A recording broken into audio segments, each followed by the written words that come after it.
directeur général ya Pareco lelo ezali bongo mokolo na minestaye d'abord mbote poye alanda bino epai bozali bobo santé bokolimbisa biso da violence tozosala lelo poto kota liso na bandako na bino lelo jeudi en direct ya Congo Synthèse pe radio télévision Bendele topesi bino nyonso mbote tozali bongo accompagné na bandeko ya Congo Synthèse bazali peza kosala mosala makasi po bino bolanda biso na Afrika na Asia na Amérique, voire même na Congo, na Lubumbashi partout. Tobo Sainte, JC conseiller aux Oualusako et pas Yozali, et c'est ma kede kapé aux Oualusako, na Moussa Monene, Moussa Osalande, Moussa Osunga, Misala, il y a Apareko Kende Libuso, Monsieur Patrick Lukika Mbotenayo.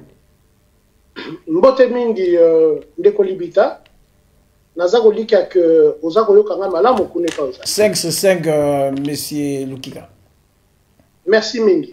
Nalingi d'abord na banda par remercier yo pour l'invitation oyo opesi ngai na poko na lelo occasion ya ngai ko meka ko solola na baimboka makambo etali mboka na biso République démocratique du Congo. Naza ko lika que et pas yo nyonso bana mboka bazali ko landa biso na ngonga oboye que grâce ya Nzambe ezali likolo na bango et que malade oyo esili ko tungisa mokili ya coronavirus et tikali soki mokete kokota na bandako na bango mais aussi na lingi na profiter pour être na présenter par condoléances na kombo ya moto ya Pareco honoré ngwana Zamboko Atumba leader ya résistance patriotique congolaise na kombo ya bana Pareco nyonso pe na kombo na ngai moko na ba oyo ya biso nyonso oyo basili kokufisa ba bango particulièrement na maladie oyo bazali kobenga ya Covid-19. Pensez na biso ezali na mabota na bango nyonso. Bato. Merci monsieur Patrick Lukika. Lelo ezali penza bandeko bazolanda yo. Vraiment invitation à lelo na banzi olandi thème nanga. Thème nanga ezali héritage catastrophique ya Laurent Désiré Kabila ya tikeli biso. Lelo na Congo ezosala ba dégâts de partout. Yango yo zali lokola moto na yambo ya na Pareco, c'est-à-dire ministre, ce qui est gouvernement, il y a le premier ministre, il y a Pareco, la résistance. Alors, Tolingi Toyeba, nano, motivation, il y a CNRC, parce que Mikoyengi Toyamba, qui c'est Kaumbu Paul, il y a Zalibongo, Cordon, il y a CNRC, Longo, na monsieur Mboyo Mohamed, pe monsieur Moutuntu, pendant que la Makamutali, pétition bayaki ko lancer pétition awa pour ba congolais nyonso bati ya manzaka. Alors le zali occasion na zuyo na lingi na yeba motivation peu importance ya pétition oyo bino bobengi lelo bato bati ya manzaka mpona makamutali Hippolyte Kanambe alias Joseph Kabila pona depuis 2001 monsieur Laurent Mbanda Zamboko Atumba azali kozala na ba azali na ba doute likolo ya nationalité na EP Joseph étant que mwana ya Laurent Désiré Kabila. Alors lelo sous zongi na lingio mekota ça biso motivation na bino mpe bozali ko banza nini pona likamotali pétition na mboka yo monsieur Patrick Lukika. OK, merci mingi Papa Libita. Na banzi Papa Libita likambo yo ya pétition oyo pona kosenga que bana nyonso oyo bazali komi loba parce que na moment oboye na banzi ndenge moko lobi na intitulé ya sujet à lelo Laurent Désiré Kabila biso banso na banzi na moi na lelo to moni ya solo ete article biso héritage moko catastrophique oyo etie vraiment mboka na biso Congo na kati na mbeba monene et donc il est devenu très difficile ya koloba avec certitude likambo moko songolo to pakala o etali bana na ye yango moni na oloba ba o nyonso baza komi benga parce que jusque là au regard il y a des ordres oyo Laurent Désiré Kabila tikaki na sima na ye et ben et komi likambo ya kozala na doute sur Montonyonso mais kotika pe une porte ouverte sur Montonyonso donc au regard il y a ba makambo eleki sima eliwana ye biso ba imboka toza ko estimer que vraiment ngonge komi ndenge tolobaki na campagne autolansaki l'heure a sonné yeah? tango ya vérité koki po ete bayimboka pe communauté internationale mobimba ekoka tokoka koyeba bosolo. Alors, de quoi s'agit-il? Pe pona nini pétition wana? Na kosenga na vraiment papa Libito pe sanga mwangonga muke parce que pour expliquer ndenge babengaka na français le leitmotiv derrière cette pétition là, eza kosenga vraiment moi tozata moi 3-4 minutes. Oyebi na kozonga penza mosika mingi te po tobungisa bandeko bazolanda biso te lelo na badate pe na bane. Mais oyebi tango babomi Laurent Désiré Kabila na 2001 na janvier 2001 na banzi ba mosuso lokwa ngai botwala kino na kati ya Kinshasa biso soto vivaki événement wana. Tango babomi Laurent Désiré Kabila, il s'est posé un problème, il y a succession bien évidemment. Et fandaki autour na ko nyonso ba décidé na kokamata yenda ya mboka na biso na 2001 wana. J'ai souvenance que bakendaka na réunion moko butu na OUA. Tango bafandaki bato ebele. Ya mikie, ya milai, ya minene, ya mikuse, ya ba militaire pe na personnel civil, ya ba politicien, ya ba zoba pe ya mayele, bref, bafandaki bato ya modèle na modèle. Mais bapesi oyo tokobenga lelo Joseph Kabila pour les besoins de la cause, mais comme on est à Solonga notre yebi Hippolyte Kanambe. Bapesi pouvoir. Et soko tali na kati na bango nyonso ndenge na otako lobano boye bafandaki ebele ndengo bazalaki wana.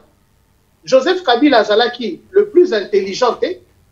Je ne pense pas qu'azalaki o aleki bango nyonso na molai. Nandimite Gazalaki o aleki ba militaire o balaki na bango nyonso na grade. Je me souviens qu'il y avait un général général Luecha qui était de loin plus gradé que lui et même avec beaucoup plus d'expérience militaire. Nandimite Gazalaki o aleki bango na mbula. Bref, il n'était pas nécessairement oyo azalaki ko remplir ba critères ya o esengeli po ete akamata bokondi. To ba pesa ye bokondi. Mais ma pesa qui est critère, Papa Libita, likolo ya élément moko bien précis. Élément wana o ba demisela ki biso ba imbo kezali nini ke azali mwana biologique ya Laurent Désiré Kabila. Donc ozomona que l'élément oyo ye akamatela ki bokondi, c'est le fait ya kozala mwana ya Laurent Désiré Kabila. Ce n'est pas le fait d'être un général. Ce n'est pas le fait d'être le plus âgé ou d'avoir été le plus intelligent. Et l'autre côté, akamataki bokondi to ba pesa ki bokondi wana frauduleusement na élément ya accueilli azali mwana ya Laurent Désiré Kabila. Alors, oyebi biso na droit tozali na principe moko lobaka fraus omnia corruptit. Elingo loba fraus omnia corruptit, elingo loba la fraude corrompt tout. C'est-à-dire que soki basalisi yo moto likambo na élément ya lokuta na kati ozola nanga papa li 5 sur 5 soki basalisi yo likambo na élément ya lokuta na kati ata bambula boni mbula kama mokoloko ya koyeba ke élément wana sur base duquel yo signelaki ocelaki mokoloko to na yo signature lokwa babengi na li faransa soki eko découvrir que élément wana ezaki élément ya lokuta ozali na droit ya kosenga revocation to révisitation ya contrat wana. Mais qu'est-ce qui s'est passé? Tango batie oyo tozobenga bato bazobenga Joseph Kabila mais de son vrai nom Hippolyte Kanambe, tango batie na bokondi tomoni eumelite ngonga moke moko ya baimboka oyo azali na expérience monene pour avoir travaillé pendant longtemps na ba service ya mboka na biso, ba service de renseignement notamment, pour les avoir dirigés, abimi ayebisi biso lobi bandeko na ngai mwana o bacheli biso na moto ya mboka azali mwana ya Laurent Désiré Kabila te. Donc à contester ango déjà pe lobi naza na ba élément nyonso nga na okiko tia na disposition ya bino ba imboka. Du coup, il y a eu un doute. Et tout ce en quoi il y a le moindre doute nécessite un questionnement. Mais ba imboka ba boyi koyoka honoré ngwana. Ba mosusu pona ba intérêt o na bango ba préféra ki ba sauvegarder na ngula wana préféré ça la situation on a de fait. Mais oyebi vertu ya vérité zali ni papa libita. Vérité zali le roi diamant. Oyebi diamant to kundi yango mbula zomi na potopoto salite kangama nango te. Mokolongo kamataka ofungoli ma yosukoli yango salito nyonso ekei. C'est ça la vertu de la vérité. Ezali immuable. Des années et des années après, vérité retika la vérité. Oye komona quelque temps après na interview moko oyo maman na ye soi-disant maman Sifa apesi na journaliste belge oyo maman oyo Colette Bachmann maman Sifa lobi kuna lobi mwana na nga Joseph asalaki armée asalaki service militaire na armée tanzanienne oh bandi biso ba imboka komituna to lobi ah bon po toyebi malamu que po osala service militaire na Tanzanie tu dois absolument avoir la nationalité tanzanienne. Papa bah élément économique qui ça va mikolo na mikolo. Quant à ce qui est du doute, ils allaient peser non seulement sur la nationalité de celui qu'on appelle Joseph Kabila, mais aussi sur la filiation naie na oyo azobenga matata naie Laurent Désiré Kabila. Toye comme on habite so banso oyo azali actuellement ministre de la défense dans le gouvernement FCC Cash. Kombo na ye ngoyi Mukena quelque chose comme ça. Ngoyi Mukena azali ministre de la défense. Tolanda ki biso banso papa libita. Ndenge nini ndeko wana sali interview na kati ya zolo ba malama lobi ye tangu batie gouverneur azaki na mission misato. Na mission misato wana mibale na yango ezalaki andimisa bana ya Katanga ete Kanambe o bango bakoluka kobenga Kabila aza moko na bango et ya mibale asala ete balinga ye akoma asala na ye qu'il fasse de lui un Katangé akomisa ye un Katangé. Oh papa libi yo somona yo moto yo ozali soki mo Congo soki mongo soki mo tete là bas komisa yo eloko. Or on ne peut faire devenir que ce qui n'est pas. Ça dit pour komisa ye Katangé il fallait qu'il azalaki Katangé ta alors si kaba komisa ye Katangé. Ozomona nyonso wana nini des éléments sur base de quel biso pa patriote résistant réunis dans la CNRC toza ko se baser. Et tomoni Ngoyi Mukena lobi malamu abi tangu ye Joseph ayebisi bango a prétendre kazali pasa ayebisi alors il faut topeso kombo akabangi. Donc kombo akabangi tata mokolo loba Joseph ndengwana akamati on a kimokolo na ye. Alors fort de ces éléments biso ba imboka to bolanda lisusu député européen moko na kombo ya monsieur Chaoucher aye koloba malamu alobi tango basali complot kombo na exactement zali Jean-Luc Chafocher tango basali complot contre la RDC bake kopona Joseph Kabila po azamo paya bataye na moto ya mboka. Mais eshuki wana te papa libita. Grande a été notre surprise. Ya komona que finalement ba soi-disant banango ya Laurent Désiré Ngwanda à se soumettre na test ya ADN pour à confirmer la biso était yazali réellement moko na biso c'est-à-dire moi na mboka. Yango no moni papa libita ba élément o nyonso yo dauti kotangelo bwe tango to sangisi yango biso ba congolais toza ko estimer que super chéri imposture et salemi na moto ya mboka na biso e umeli pe mingi et que ngonga e koki pour que ba imboka tokoka koyeba vérité. Voilà pourquoi sous l'impulsion du CNRC ezali Conseil national de la résistance congolaise biso ba imboka to sakani na kati to lancer pétition wana to tient à disposition à ba imboka bakoka ko signer pour que to exil ça justifie to koka obtenir vérité.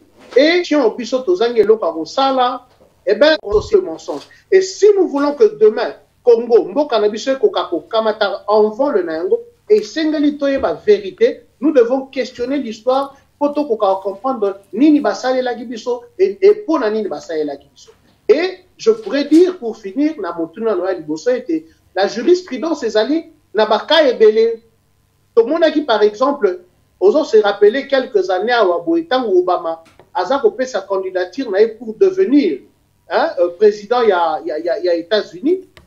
Oyo azali président lelo Donald Trump asengaki na ye a prouvé que azali réellement un fils des États-Unis. Et notamment na bango na constitution na bango ezali ete pour comme président ya États-Unis esengeli ozala opotami na mabele ya États-Unis. Et on a vu tous Barack Obama kokende na vilo ya botamaki na Hawaii pona koluka birth certificate na ye obabengi na français certificat de naissance na ye et à brandir yango na ba compatriote na ye pona kolakisa bango que bien évidemment je suis un de vous. Et c'est ça la raison profonde il y a pétition oyo papa Libita biso ba imboka na CNRC tosili ko kwa ke la ba imboka et tozoli ki a été ba signé yango massivement.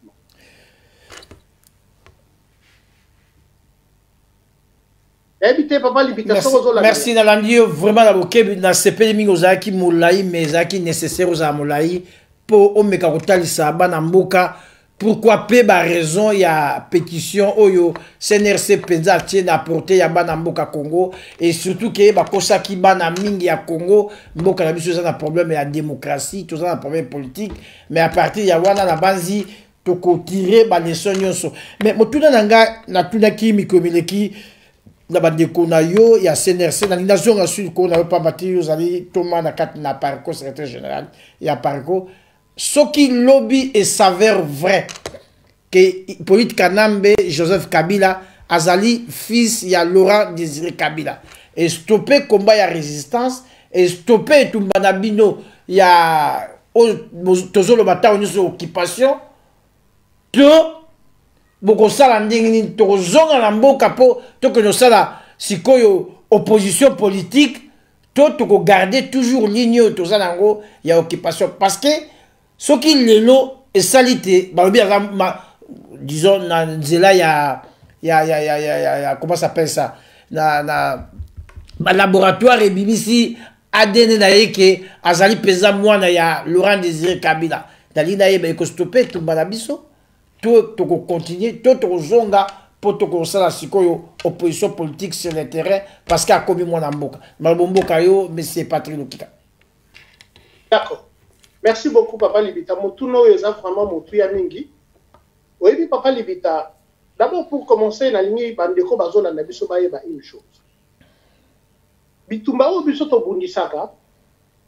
Nde motuna na d'abord ezola kisa eloko esala ki bokese de kati na biso ba résistant. O toza obele la kembo keza occupé peut te démontrer yango. Tozo senga libération na yango. Na bandeko bazaki ko sala bitumba ya Kabila dégage. Ozola nanga malom papa li. 5 sur 5. Oh, na bandi jusqu'à ba élection ya Chilombo ba nomeye, to alaki okanisa ke to akosa bituma ndenge moko. Mais na katango élection ne salemi pe leki, to yeko comprendre que bituma yaki mibale. Yaki na ba bazolo ba Kabila dégage, mais yaki pe na biso tozolo ba occupation libanda.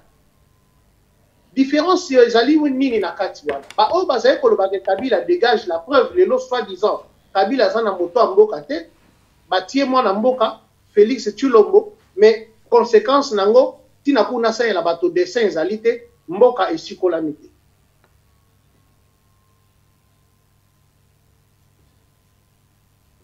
Occupation ezali système oyo Kanambe azali moko ya ba mayon. Oye biso ko tali chaîne papa Libita. Biso tango tozo kola na babanda lunga wana mona toke kumba vélo na terrain municipal. Wana Kanamba yebi yango te. Tango tozo ke kumba vélo na terrain municipal, o mona soki chaîne okumbi vélo mabe, o moni chaîne soki mayon moko elongwe kulutu Libita. Chaîne nyonso esalaka nini? Et katani, n'est-ce pas? Kanamba azali pe lokola mayon ya chaîne.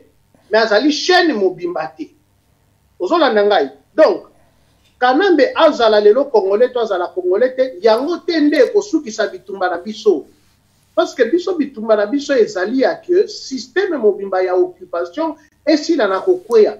Et système wana Kanamba azali moko ya ba mayen nango azali peut-être mayon moko ya monene mais azali nyonso ya occupation te. Pour la preuve yo moko zomona lelo il est certes pas officiellement la présidence ya mboka mais ozomona malamu ete azali pratiquement dans 99,99% ya activité ya mboka. Donc échanger et l'autre côté. Voilà pourquoi pour Nabiso, ce qui a commis les locaux. D'abord, on a une infraction. C'est là, papa. Donc, d'abord, on a une infraction à haute trahison sur lui. Mais, il y a aussi, bémol, moko esengeli ko sala likolo ya mutuno yo tunyezani. Examen ya ADN obiso tozo senga na kanambe sala, yena bandeko na enyo sous soi-disant. O bazo mi benga bane à Laurent Désiré Kabila. Tozo senga ngote ba kenda ko sala na ba hôpitaux na biso ya Kisasa.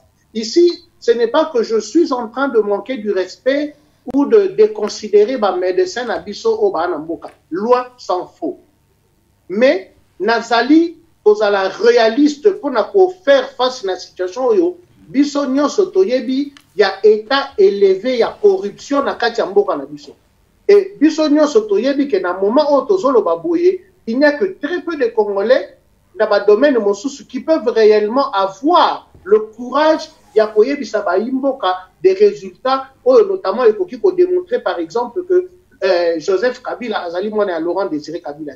C'est la raison pour laquelle, fort de cet élément-là, bah examen au biso tozo senga, outan en 2001 honoré Ngwanda Lobaki, donc au senga ngo et salema par des médecins étrangers, par des médecins crédibles et par des médecins qui sont indépendants. Bah élément on a mis ça tout. Ndekte c'est ADN au biso tozo senga. Ozona nanga papa libita. Parce que au moins, dans le moment où on a le résultat qui pourrait en sortir, Toroki Kozala atteint à 90%, il y a assurance, il y a véracité. Ça, c'est un des éléments. Donc, Bitumalabiso et Zali se limiter à la seule nationalité de Kanambe. Et pour finir, Papa Libita, et Sengelo et Belo, ce n'est pas que ce qui est loyo et bimi que Kanambe Azali congolais, ne Bitumbao et sur la justification. Parce que j'ai dit une fois, et n'a pas dit qui parle lors d'une émission avec vous, il n'est pas possible qu'il y ait une occupation dans un pays sans implication Yabaimboka. Occupation, et ça les mara toujours na complicité Yabaimboka. Vous avez la 5 sur 5. Et ce qui n'a aucun autant la liste ne saurait être exhaustive. Il y a des vrais Congolais, des pères et des mères, Oyo, Basali, Mayon, non moindre, il y a occupation. Donc, il peut s'avérer aujourd'hui qu'il y a des Congolais dans test et ADN, mais cela ne fait pas ni moins ni plus de lui qu'un autre maillon, il y a occupation. De même que tout le monde a le Chinobo, a travaillé pour pérenniser l'occupation. Voilà. Merci. Merci Ndeko Patrick Lukika, Bandeko Balandi, Bazui Limière, Namakambotali, motivation na bino pour na kotinda Bandeko Banso, ba signer penza pétition parce que ça ba réseau ebélé, tous un imposteur du corona moto na mboka, tous a penza na moto yo, azali mona mboka te parce que ba preuve ezali ebélé, lelo batonyo so ba yebiki azali mopaya mais nalingi na kitambangu lelo soki bato balingi ba signer yango est-ce que campagne na bino esuki sikoyo to ezali ko continuer epé bato mususu tosala bango baza ba mikolo plus âgé ba mama ba tata mususu baza na problème ya kokota online na ba système to comme dans le système numérique oyo penza lelo e gagner mokili basala ndenge nini toko sunga bango ndenge nini est-ce que moyen zali ba ya verbino to soki likambo zali nzele zali oyo sa bango lokola bazolanda biso siko na Congo synthèse to yebisa bango po ba rotia nzaka parce que ezali utile po na biso nyonso bana ya Congo et poni parti te nini te ba patriote congolais ba tia nzaka pour l'intérêt ya mboka na biso malabo mboka yo mais c'est Patrick Lukika. Merci mingi papa Libita oyebi effectivement depuis tout l'ensemble qui pétition oyo en ligne to constater effectivement que bandeko mwa mingi bakutana ki na mwa bakokoso pona ko remplir yango bien évidemment parce que ezalaki mwa procédure mwa molai. Alors je veux peut-être profiter na occasion oyo yo pesinga notamment na nzela motuna oyo pona meka ko expliquer na bandeko d'abord la nécessité de signer une pétition et ensuite la démarche à faire pour remplir. Na lingina lancé appel na baimbo kanyoso. Sincèrement, bana Congo bande kolongai, basi pe mibali batata ba maman. Et loko zo le kanamboka na biso lelo yo. Modèle baso boma bande ko na biso ba congolais. Sincèrement, il faut vraiment de très mauvaise foi pour estimer que motoloko a kanambe afin d'akimia na kati na Congo a se pavaner atambolaka a humiliaka biso a crachaka sur les nombreuses morts qu'il a imposées na mboka na biso injustement. Et sur base de cela, tozo benga bino, tozo senga na bino banso, bo signer pétition oyo. Bo signer yango pour que to faire valoir yango. Même ceux qui vous allez vous dire pour certains que Kanambe ne va pas se livrer à cet exercice, tant mieux. Parce que ceux qui d'ailleurs à se livrer, eh bien cela mettra en exergue imposture naïe.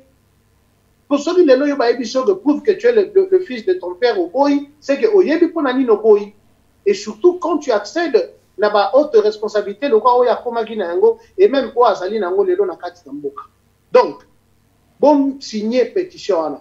Pétition wana ezali disponible na ba plateforme mingi, notamment bokoki kokuta yango na site na biso ya Apareco, soki bokoti bokomona pétition wana, mais ezali pe disponible na ba WhatsApp parce que c'est très facile ya kokabola yango en ligne ndenge wana na WhatsApp, moto nyonso akoki ko recevoir yango na téléphone na ye ou cliquer pour remplir pétition wana.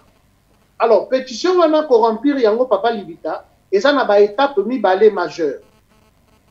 Étape ya yambo ezali oyo moto esengeli akotisa ba donner na ye, hein, otie kombo, otie ville ofandi, otie email adresse na yo, otie numéro na téléphone, au lobby mbula yo zali, il faut confirmer que vous allez na plus de 16 ans au moins, vous en avez 16 ans au moins, ça veut dire quand on dit 16 ans au moins, il y a 16 ans de mbula ya suka, ou bien aux ala likolo, pas nancé à 16 ans, pour confirmer yango.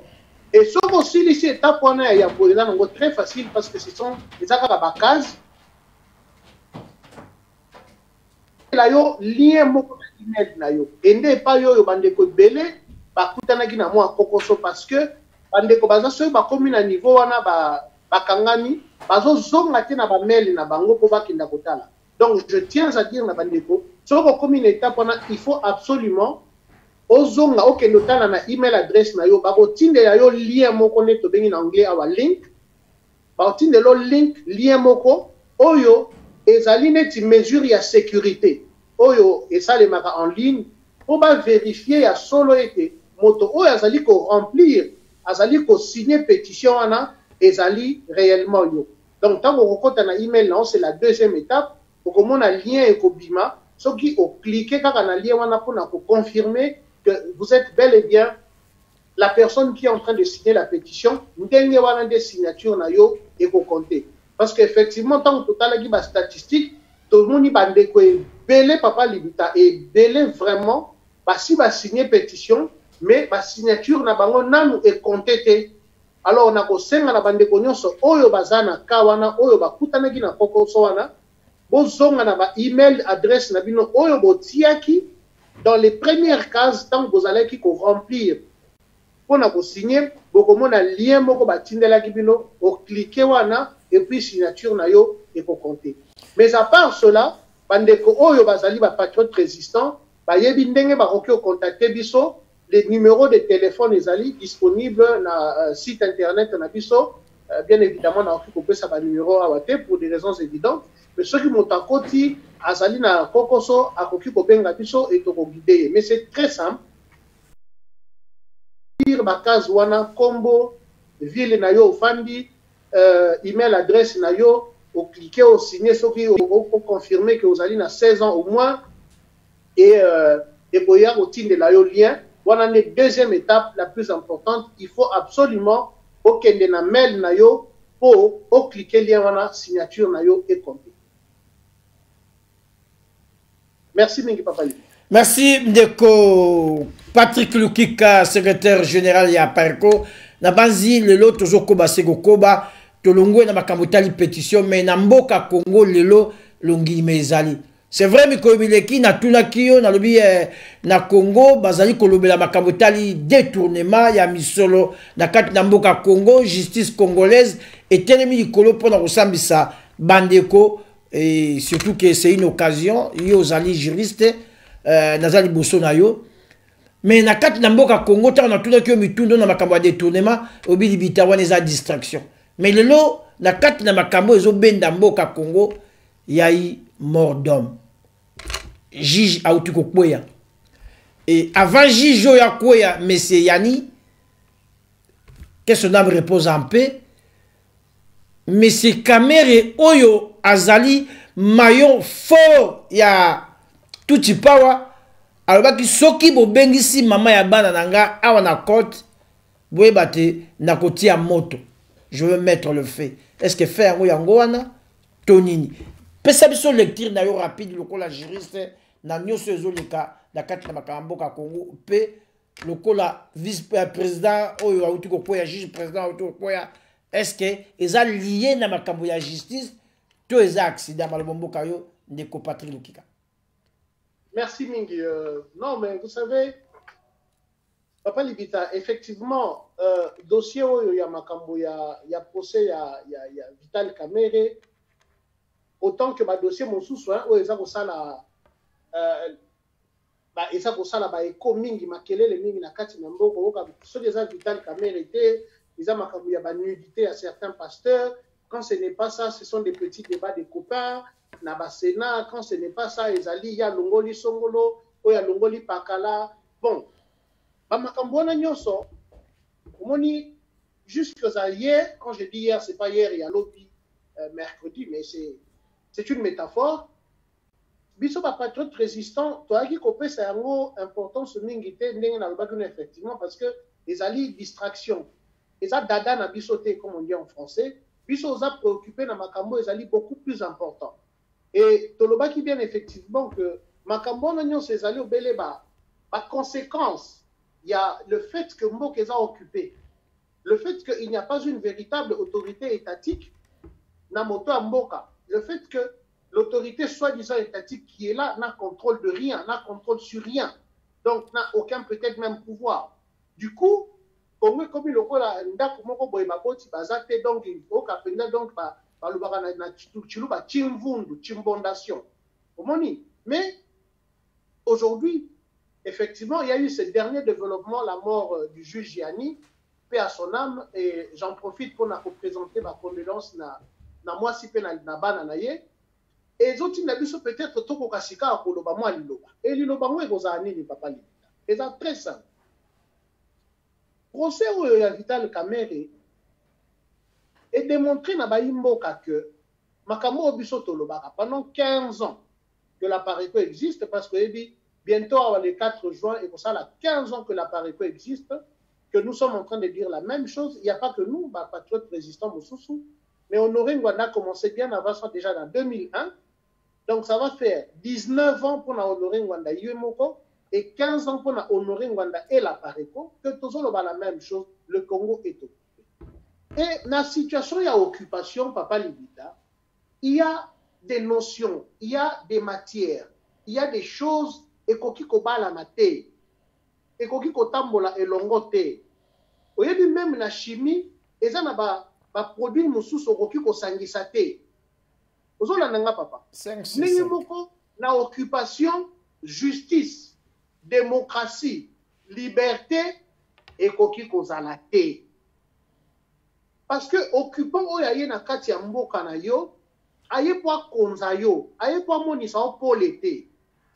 D'abord, le fait qu'il y ait quand on a moto na y a mal on pas na etia comme pas na pour venir t'occuper, asa déjà na makanisia aya assujettir yo, à opprimer yo, à niata yo.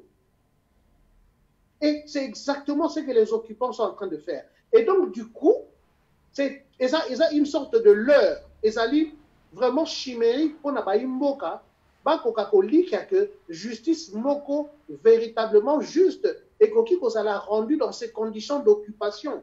C'est un rêve. Tola mukabande konanga tola limingi.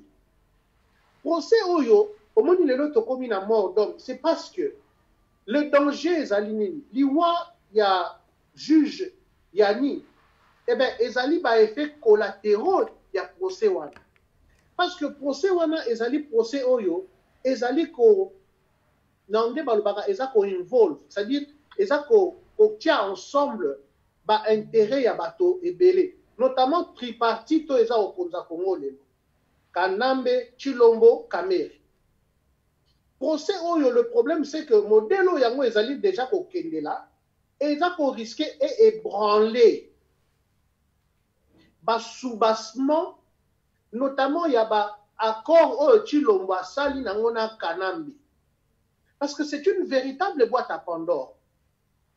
Pour bateau bazo sepelaka ke Kamera kangani c'est très bien. Moi je suis loin d'être le meilleur fanatique de Kamera. Bateau ba yedinga manamba yebi, il n'est vraiment pas ma tasse de thé.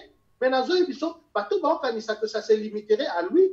Ne ba babandi komi rendre compte que baza komi konsa. Et yangano moni ba effet collatéraux, c'est comme le rôle à liwa ya juge asili kokufa. Parce que na kati ya occupation jamais bakolinga bosolo eyebana papa lokuta parce que ceux qui kaka bosolo eyebani na dossier à Kamere quand je dis bosolo oya bosolo hein o babengaka la vraie vérité ceux qui eyebani eh ben ça sera une boîte de Pandore que Kanambe ne peut pas en anglais il can't afford to have that il ne peut pas permettre que une telle chose arrive. Parce que ekofungola tobenga ngo jurisprudence eloko moko oyo esalemi eko permettre bato nyonso sika oyo bakenda kolabwisa ba dossier oyo elala.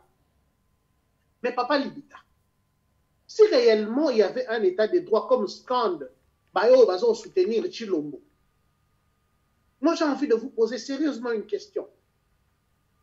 Entre Charnier et Maluku bao bakufaki kuna 450 de nos compatriotes na 50-30 millions. Entre les assassinats, il y a des dettes ya Congo. Il y a des gens qui individuellement et belé. La liste ne saurait être exhaustive. On a eu une priorité à justice et à l'imnim. Mais la preuve, c'est ça. Donc, oh, et ça, les mieux, les lois, les effets collatéraux. Il y a le fait que procès wana et comme a dit qu'on touchait eza qu'on touchait na ba intérêt il y a tripartite wana pe ezali ko risquer et ébranler fondement na bango yango wana moni et comme qu'on andama na ba liwa et ça c'est une façon de faire preuve à la justice de faire peur à la justice parce que imaginez si ka boye juge mosusu a kolukasiko a poursuivre dossier wana eh ben abanda ko réfléchir par deux fois. Et tant que nous même yo kulutu limitation aux agents juge au niveau kamatasika et si kaya ndeko na biso wa kei yani na bandi maman na bana retourner avec papa pour na nini ko vous comprenez et ça c'est pour infliger la peur de la population et ce n'est pas possible et cause à la possibilité ce que le Congo était un pays libre et ça les parce que le pays est sous occupation voilà pourquoi en conséquence papa Libita solution ezali ka bemoko parce que il ne suffit pas que tout ça la lecture il y a des événements sur les canaux. Encore faut-il que Toye Bissarabango, c'est quoi la solution? La solution, nous l'avons dite. Honoré Ngwandala leur a présenté cette solution et ça il est là où l'a mis Sato avec Otto Benagi les 7 mesures. Papa Libita, on ne fait pas de politique n'attend Mboka est occupé. On ne fait pas d'opposition n'attend Mboka est occupé. On ne fait pas d'association Namunguna. Quand un pays est occupé, solution ezabe moko ezali, il faut que telema kobunda. Yo koti na ndako nanga papa Libita. Ataba biyondo lati monene ya Goliath. O luka o violer moi si nango bomabana nanga. Tu dois d'abord marcher sur mon cadavre. Nako pactiser na yote. Mais bino monguna koti na ndako. Asa bomi bandeko na biso boeti après bofandi bolobi na bon to décider yo na biso nani akofanda na chambre nini nani akulala na chambre nini et dans ces conditions là on espère voir une justice dans ce pays là c'est utopique papa. Donc voilà un tout petit peu on a reçu na poko na lelo. Merci. Pour il y a papa Nabiso yani et ça va effet collatéraux. Il y a le fait il y a que okoki ko tambwisa te okoki ko tia te ensemble ba notion lokola il y a justice, il y a démocratie na occupation et koki otambole longo te. Ezali ba élément ezali ko se rejeter. Voilà. Merci.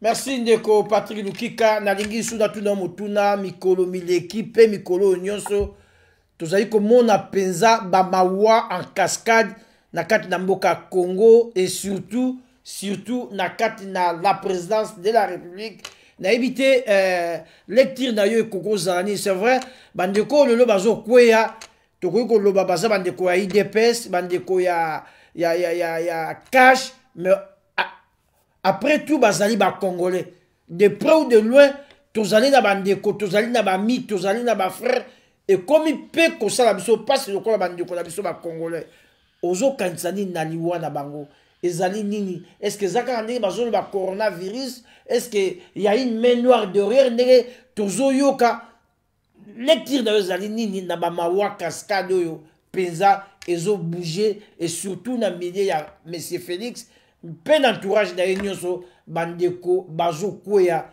lokola to ba fourmi tel sabiso na komona na malomo mokayo Papa Libita oyebi d'abord je voudrais commencer par koloba ete nazo lika vraiment que milimo ya bandeko nyonso ya biso bakufi autour ya Chilombo po bandeko wana nonobstant le fait que bazo travailler na Chilombo qui est un collabo qui a trahi le pays et bandeko na biso baza bandeko na biso baza ba congolais et biso toki jamais ko sepela na liwa ya congolais jamais donc oki jamais ko sepela na liwa ya congolais bandeko wana milimo na bango epema na kimia mais pour na kosala lecture na kosa vraiment mokuse na o etali makamuzo le kanakati ya présidence ya Chilombo et ben je dirais simplement que une fois de plus conséquence collatérale il y a trahison na ye.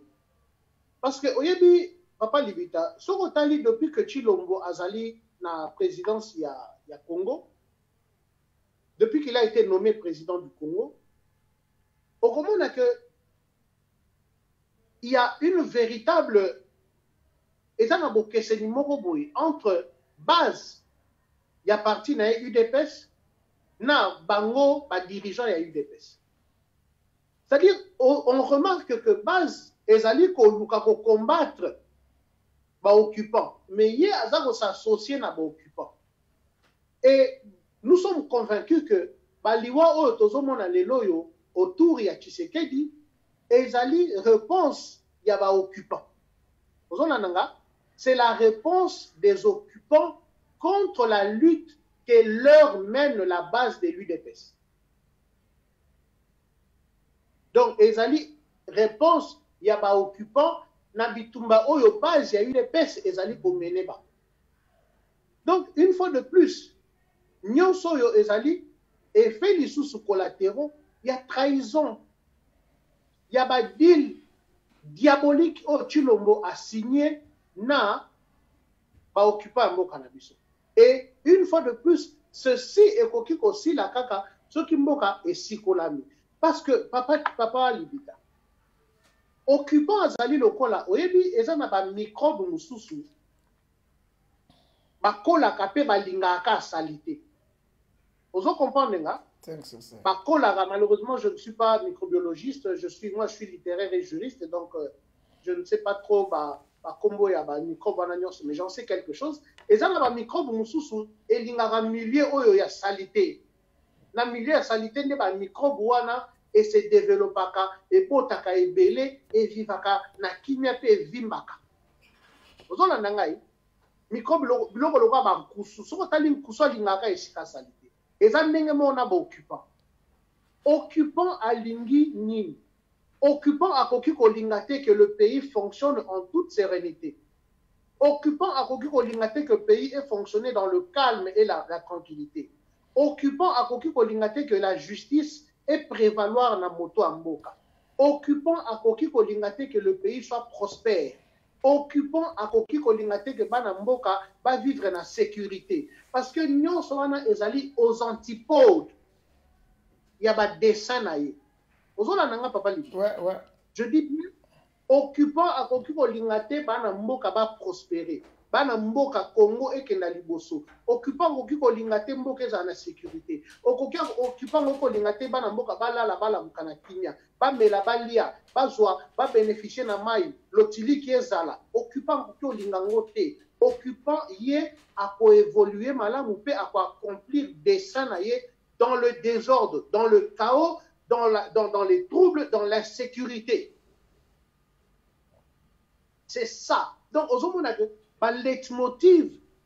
Il y a batouana mi balé et ça n'denge mon côté. Yozo coopérer na occupant, ozo kanisa ke obtenir que l'occupant a ça la kembo kano évoluer. Mais c'est faux.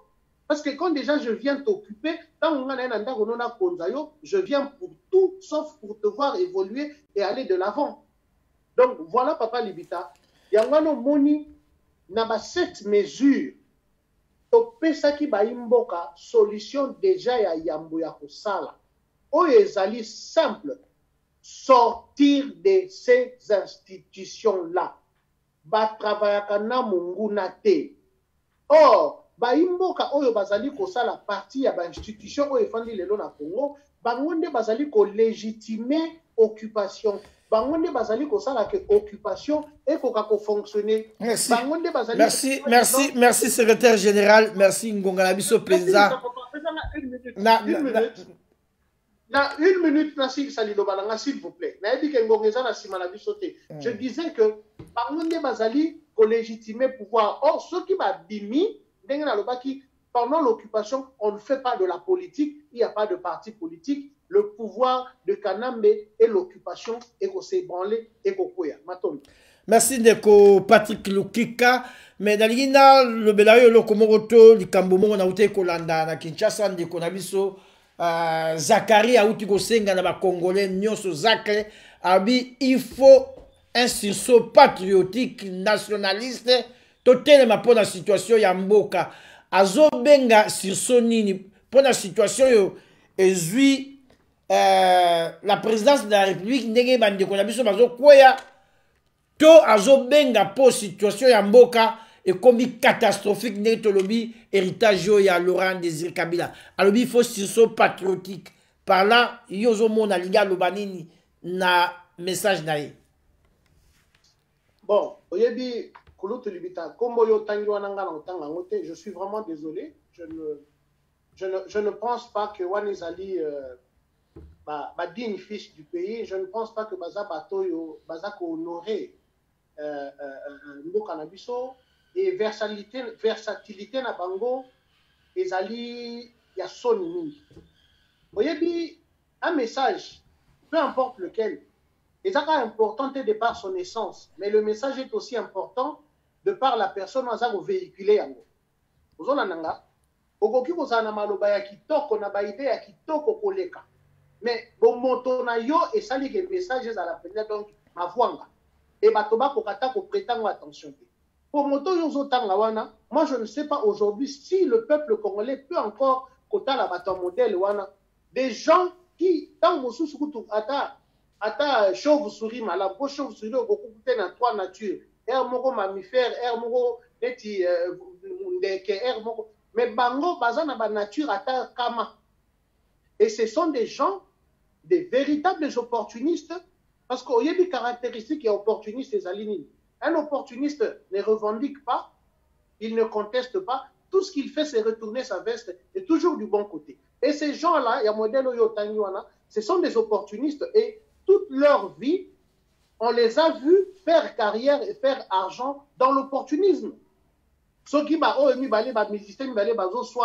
sauter dessus, s'il vous plaît. Ça, c'est vraiment, même qu'on prétend attention à modèle, ça, c'est vraiment du gaspillage de temps. Je pense que Bandeko Bazola n'a pas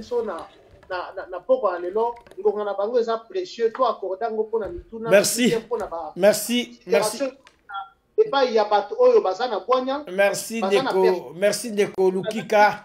Nabandi tobandi penza ko chité, tobandi okoma na suka émission na biso, mingi bazolanda yo de partout, mais nalingi na tuna ezali motuna te mais eloko nini natuni yo te rapide napesi yo 1 minute omeka koloba mpe liloba na yo ya suka mpona manso tolengelaki manso tolobaki na mokolo na liloba lobomboka yo mais c'est Patrick Lukika. Non, mais moi, liloba pona peut-être que sa intervention na biso pour lelo ezali ya koyebisaka bayimboka boye.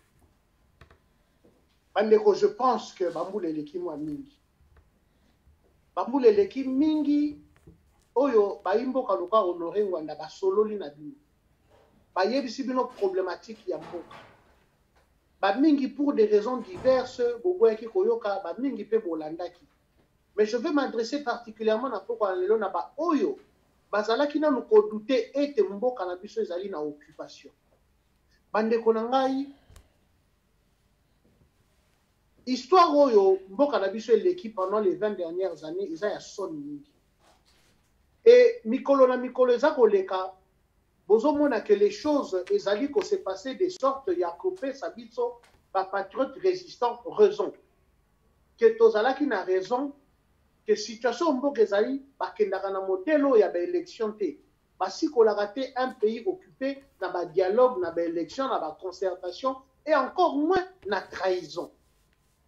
Et ngai en tant que secrétaire général ya Pareco, on a roki koyebisa bino kana na mponga lelo ezali, rassurez-vous biso to abandeko na bino, tozaka pe na posa ya kodondwa, ya komela, ya kolia, pe lokwa bato nyonso. Soki tozosala ba sacrifice o lelo ya kolanda résistance, c'est parce que Congo ezali mère na biso, c'est notre terre, et pas imitolu na biso kundani. Boya bo rejoindre résistance. Poto bimsa mboka na biso l'occupation. Boya bo rejoindre biso na kati na Pareco, bo sangisa mayele na bino na oya biso, to komisa bitumbo mokuse to si sango na Lumbango. Et tant que to si sango na Lumbango, le Congo est trop grand, moko na moko nyonso ya biso à se retrouver chacun dans Merci. le domaine. Merci. Pour l'instant, cessez de soutenir les traîtres qui ont trahi la nation congolaise et qui l'ont livré aux mains des étrangers. Et na tombeli banamboka nyonso buto ela mwesika nyonso biso tozali kimia ya nzambe za na mabota. Merci, merci Waneza Kibongo Ndeko Patrick Lukika, Oazali Bongo secrétaire général ya Aparco, Alliance des Patriotes pour la refondation du Congo, Banso Balanda Kibiso Botika Malamu, Bote, merci Mingi Nabato Bazo Sungabiso, JC et pas Yozali conseiller Ozalo Sako, Topesi Mbote Ndeko Filemo Makeleka, sans oublier Marie-Hélène, Topesi Mbote, Ozwa Losako, Napesi Ndeko Jean-Pierre Longomba, Kuna Namboka Belgique Losako, Bandeko Camille, Banso Balanda Kibiso, Botika la Malamu, ciao, ciao, ciao.